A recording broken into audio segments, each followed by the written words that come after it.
The day before I recorded my first video about coronavirus on March the 18th, 2020, my Wikipedia entry was comprehensive, respectable, and even respectful. They mentioned the TV and radio series I'd made, the fact that I'd written columns for 5 national newspapers, the fact that I'd succeeded in changing government policy on benzodiazepine drugs, and so on and so forth. There were a couple of dozen generous quotes from newspaper reviews. I'd had a Wikipedia entry pretty well since their site started, though I'd frequently asked them to take it down because I think their way of working is quite absurd. Anyone with any agenda can edit a Wikipedia entry, except the individual concerned. In my experience, facts about living individuals are never checked properly. The day after I recorded that video, my Wikipedia entry was changed dramatically. I don't know what it looks like now because I never use Wikipedia anymore, but all the interesting stuff had been removed and replaced with some very dubious stuff, including the allegation that I'd been banned by an organisation called the Advertising Standards Authority, the ASA. Now, I don't know if it still exists, but the ASA was a private organisation, funded, I think, largely by big advertisers, which can't ban anyone from anything, though it does, I think, like to pretend it can. I remember the ASA had itself been reported to the Office of Fair Trading and had about as much power to ban anything as your local window cleaner. One of the main complaints in the new Wikipedia was that I'd been disciplined by the ASA for a claim about a food causing cancer. I remember this well. One of my books, Food for Thought, contained a section proving the link between meat and cancer. A representative of the meat trade made a complaint to the Advertising Standards Authority and they wrote to me. In reply, I sent them details of 26 scientific papers from reputable journals which proved my claim. The ASA wrote back to say that they did not look at scientific references. They then proceeded to find for the complainant and announced that they were banning me from whatever they thought they could ban me from. This was so laughable that I ignored it. I also ignored it when the Press Complaints Commission did exactly the same thing.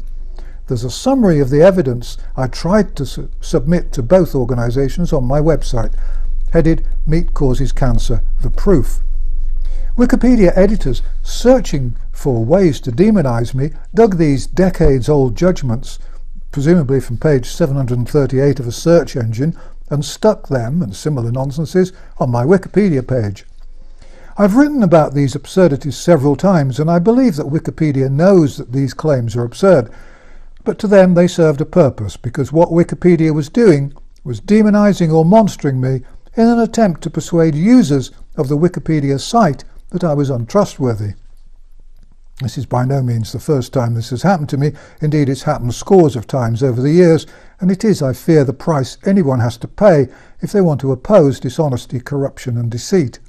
Wikipedia was using a well-known technique called controlled opposition, or opposition research, or organised opposition. It's a military trick which has for years been used widely in politics. When members of one party want to demonise the opposition, you simply go through an individual's life history looking for events which can be criticised. The Wikipedia editors know that the individual concerned can't correct anything on a site which bears their name. The bottom line, of course, is that if you can't trust one Wikipedia site, then you can't trust any of them. I no longer use Wikipedia as a reference source. I'm not, by the way, the first person to realise that Wikipedia is suspect. There have been a number of accusations that intelligence officers are editing Wikipedia sites. It isn't just Wikipedia doing the monstering, of course. The Bangkok Post, a publication which I didn't even know existed, published an article about me, without bothering to get in touch, of course, which tried to demonise me by claiming that my arguments about AIDS were wrong. In the last century, I had produced evidence proving that AIDS was not going to kill us all, though the establishment line was that it was. And the Bangkok Post journalist tried to rubbish my argument by claiming that the rate of HIV diagnoses in the US in 2018 was 24%. This is perhaps one of the most absurd claims I've seen anywhere. According to the CDC in the United States, a total of 1.2 million people in the United States have HIV.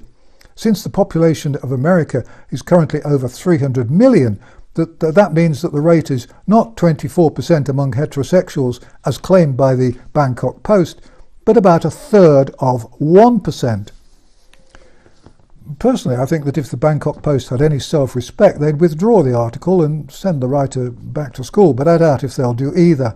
He also claims, by the way, that you can buy my books from my website, as though this is a bad thing, but you can't, I'm afraid. I'm not the only person whose reputation has been wounded in this war. The BBC has inevitably been outrageous. A rally was held in Trafalgar Square on the 29th of August, and well-qualified scientists, including Professor Dolores Cahill, Dr. Kevin Corbett and Dr. Mohammed Adil, and the magnificent and seemingly tireless astrophysicist Piers Corbyn, spoke to tens of thousands. At 17:17 on Saturday afternoon, someone called Mariana Spring, described as a specialist disinformation and social media reporter, wrote what I regard as one of the most disgracefully biased news reports I've ever seen. She claimed on the BBC website, in an article headed "Conspiracy Theories Touted in Trafalgar Square," that although some protesters had held placards featuring false claims, I'm not sure that making a judgment about the accuracy or not of a claim is within her capabilities or her remit. Worst of all, however, she wrote that, quotes, "various pseudoscientists who have spread disinformation online about coronavirus were also scheduled to speak at the London demonstration," close quotes. I think that was one of the most libelous pieces of writing I've ever seen. I hope the scientists who were present all sue the BBC and demand massive damages. And I beg everyone watching or reading this to make a formal complaint to the BBC. Just go to their website and then to the complaints section. The BBC must be taught a lesson. They and the rest of the media are a weak point in this war. When the government stops giving them money, taxpayers' money, they're all going to need our support. I could give many examples of deceit, misreporting and plain dishonesty. When Piers Corbyn appeared on an ITV morning show, he was attacked by 3 presenters and a weather girl who holds a world record for folding pancakes.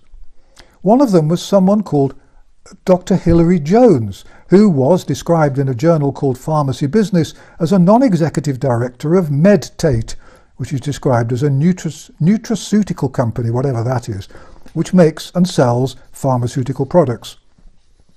I don't think ITV remembered to mention Dr. Jones's commercial relationship. He's always struck me as one of those TV people whose main quality is nice hair. Piers Corbyn did brilliantly, but although he's a scientist, he's not a medical doctor. What a pity ITV didn't invite a physician to discuss the COVID-19 vaccine and so on with Dr. Jones and Mr. Morgan and the rest of the station's staff. This is my last video for YouTube. I refuse to collaborate with the collaborators. I refuse to suppress or distort what I know to be true simply to satisfy a platform which has no value, respectability or honour as far as I'm concerned. When a government suppresses the truth, then the end result is inevitably oppression and tyranny. It's the job of journalists to question everything politicians say. YouTube's policy appears to be to suppress all questioning and to deny scientific truths in the interest of protecting the lies and the myths. No one at YouTube has ever claimed to have found any specific inaccuracy or factual error of any kind in any of the videos they've removed and banned. I'm a writer by profession, but I have a medical degree and some experience as a practicing doctor, and I don't take kindly to being told that I must suppress truths and clinical evidence to satisfy some unnamed censors who seem to me to be working with or for Bill Gates and whose aim seems to me to be destroying freedom and democracy by censoring and banning scientific truths and suppressing the freedom of expression, which is a basic human right. I can honestly say that I believe that all the information in all my videos is completely accurate. I have always used a script for these videos for 2 reasons: to make sure that I provide absolutely accurate facts, and so that we have a transcript which we can put onto the website. Since YouTube has taken down nearly 20 videos to date, this has proved useful. This video does not breach any of their guidelines. If they take this one down, they will, as far as I'm concerned, have proved themselves to be spiteful, vindictive and small-minded. We shall see. I could keep this channel alive if I were prepared to lie, but why on earth would I do that? I resigned as a GP on a matter of principle. I resigned from my last newspaper column on a matter of principle. I'm not going to sell my soul to a platform which disrespects the truth. I shall now add YouTube to the list of organisations which I boycott, and I strongly suggest that you do too. There are, I believe, plenty of more honourable alternatives. I see no point in recording more videos for YouTube. They're taking them down for absolutely no good reason that I can see within hours of my putting them up. My videos take much time and effort to research, write and check, and it's frustrating and disappointing to see them being banned for what I think are political reasons. It's modern day book burning. YouTube is no longer a reputable site. Its commercially inspired intolerance is unacceptable. I described my views on freedom in an early video entitled "Coronavirus, Why Did YouTube Ban My Video?", which they took down and then put back up, perhaps because they felt embarrassed. I'm sad about this, and I suspect that the opposition, the fans of Bill Gates, the 21st century would-be slave owners, will regard this as a victory for them. They would be mistaken to think that. I've been fighting lies and injustices for well over half a century, and I'm not going away. I'm regrouping, looking for more favourable ground to continue the fight. For the time being, I'm moving over to my own website where nothing is ever censored. At the moment, we don't have the facility to put up videos, but we'll continue to put up new articles every Wednesday and Sunday, and at other times too. And we're going to put up more leaflets that can be printed out and distributed. My wife, who's always been in charge of research, editing and production, and reining me in when I seem about to get carried away, will choose the appropriate platform. We're both driven by the need to help those who can't help themselves, especially children, the old, the disabled and the mentally ill. But our new video site will be somewhere we can control. It might take a while because I'm never again going to be in a position where anyone can censor or ban what I've recorded. Finally, since no one in the government has accepted my challenge to debate the COVID-19 vaccine live on television, and through simple cowardice they're clearly not likely to now, I have another challenge for them. I am prepared to bet Dr. Whitty or Dr. Fauci £100,000 that they cannot provide independent clinical evidence proving beyond doubt that the COVID-19 vaccine and the newly promoted flu vaccine will be 100% effective and 100% safe, not just now but in the long term. If they have the courage to take on the bet, I will share my winnings with groups and websites campaigning for the truth. If they won't take on the bet, then we will know that they believe that any new COVID-19 vaccine will not be 100% effective or 100% safe in the short and long term. Let's put a finish date of 31st of December 2020 for the bet.